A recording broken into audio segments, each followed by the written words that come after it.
जय श्री कृष्ण। आइए काल सर्प की श्रृंखला में आज हम महापद्म काल सर्प के विषय में जानकारी प्राप्त करेंगे।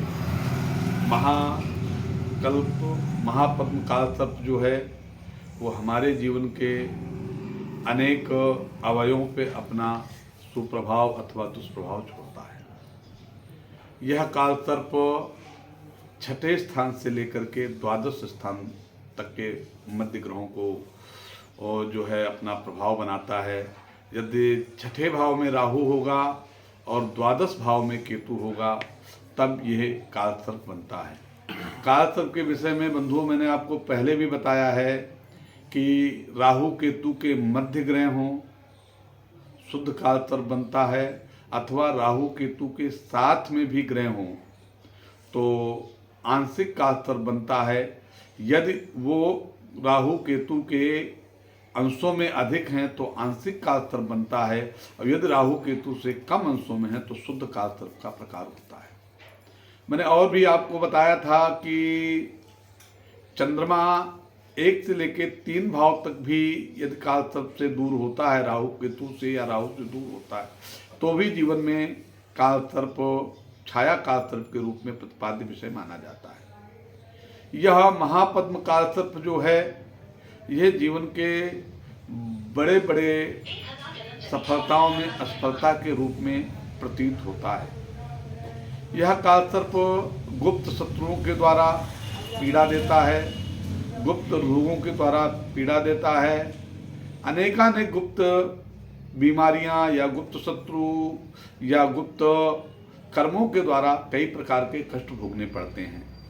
तो हमारे जीवन में बहुत कुछ अच्छा चल रहा होता है, लेकिन मुझे नहीं मालूम होता कौन सा मेरा शत्रु है और वो शत्रु मेरे साथ कैसा बर्ताव कर रहा है, उस शत्रु का मेरे साथ क्या प्रयोजन है।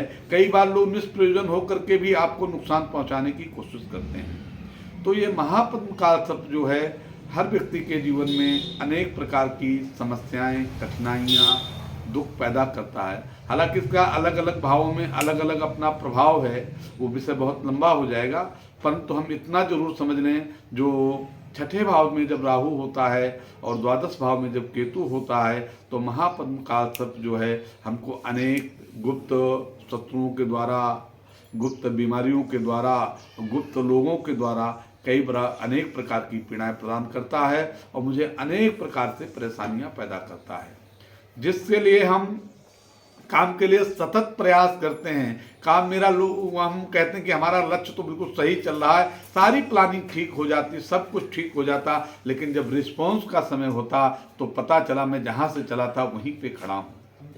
इतना ही नहीं, कई बार ऐसा होता मैं बिल्कुल फिट हूँ, बिल्कुल ठीक जा रहा हूँ, पता चला मुझे सुबह कहीं यात्रा पे जाना है तो मेरा सर दर्द हुआ, बुखार हुआ, पेट दर्द हो गया और मेरी यात्रा कैंसिल हो गई। इस प्रकार के अनेक प्रकार की ये पीड़ाएं देता है जीवन में। इसलिए हर जातक को अपने इस काल सर्प के विषय में किसी अच्छे जोशी के साथ चर्चा करके उसका सही और सटीक समाधान जरूर करा लेना चाहिए।